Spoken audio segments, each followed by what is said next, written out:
Every morning before we start the day, we make sure usuku nosuku sulqala with the word, in our verse of the day is found in the book of Mark chapter 2 verse 5.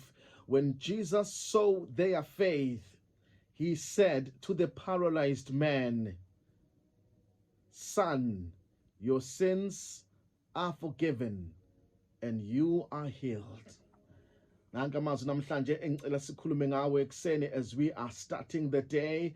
Lapha sithola uJesu lithi iBhayibheli wayefikile eKhapanahum bezwile ukuthi uJesu ufikile.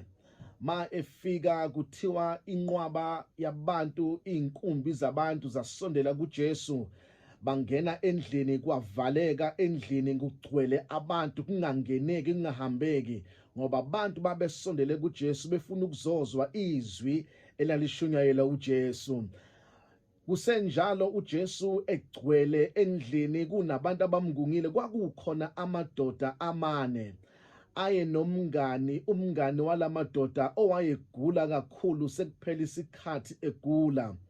Wakugula ogulayo, kodwa lo ogulayo unabahlobo bakhe abane ababazi ukuthi uJesu ukhona endaweni.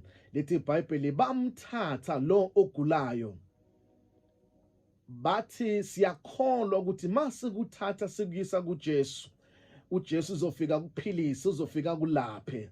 Mabefika kuJesu bakholwa ukuthi the moment bamletha kuJesu uzophila esifeni sakhe. Mabefika bafika kugcwele abantu abakwazi ukungena ngaphakathi, kwasho ukuthi bayakholwa ukuthi make bafika kuJesu kukhona impendulo abazoyithola. Bathi noma kungagcola kangakanani, inhlungu esibonayo azinawo amandla okusivimba kuba siyobonana noJesu.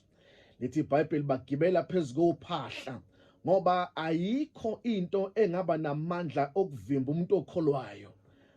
Asikho isimo esingakuba namandla sokuvimba umuntu okholwayo.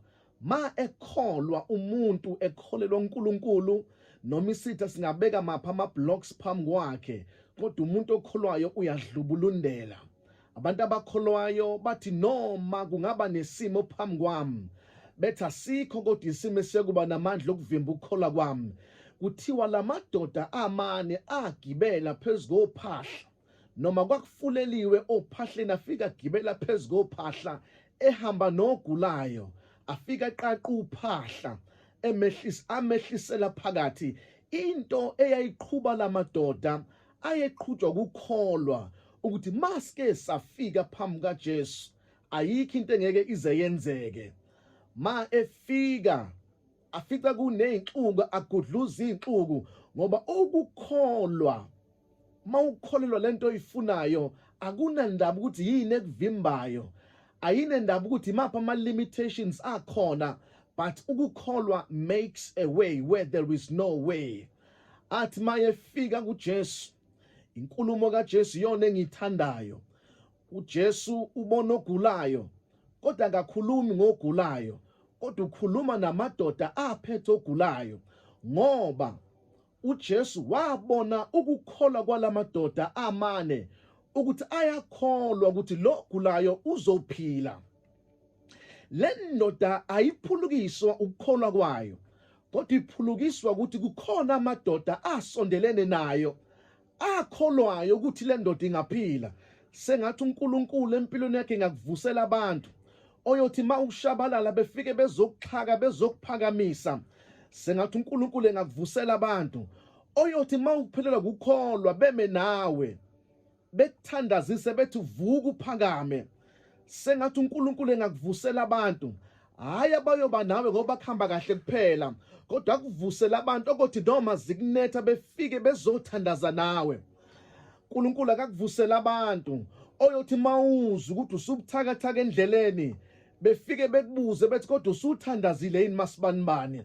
Sengathi uNkulunkulu engakuvusela abantu oyothi mawuzwa inyembezi zigcwala amehlo bethi ake sithandaze mfowethu, ake sithandaze, ngoba le ndoda yayigula ingakwazi ukuhamba. Kosho ukuthi kunabantu abavusiwe eduze kwayo, bathi asinakuhlala nawe ugula uJesu ekhona, bayithwala baya nayo kuJesu.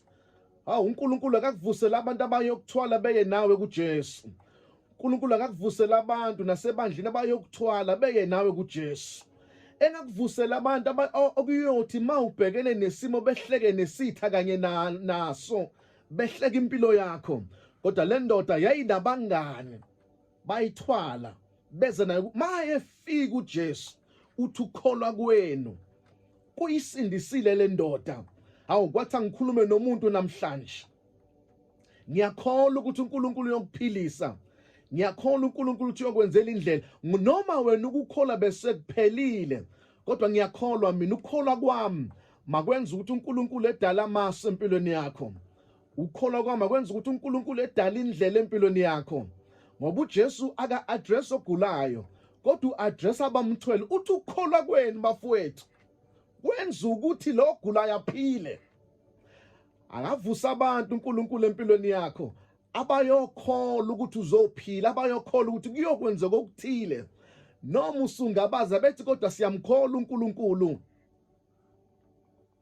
uNkulunkulu akakuphilise ngoba ngiyakholwa ukuthi unamandla okukuphilisa bese kuphulukisa. uNkulunkulu akakwenzela umusa. uNkulunkulu akakuvulela iminyango.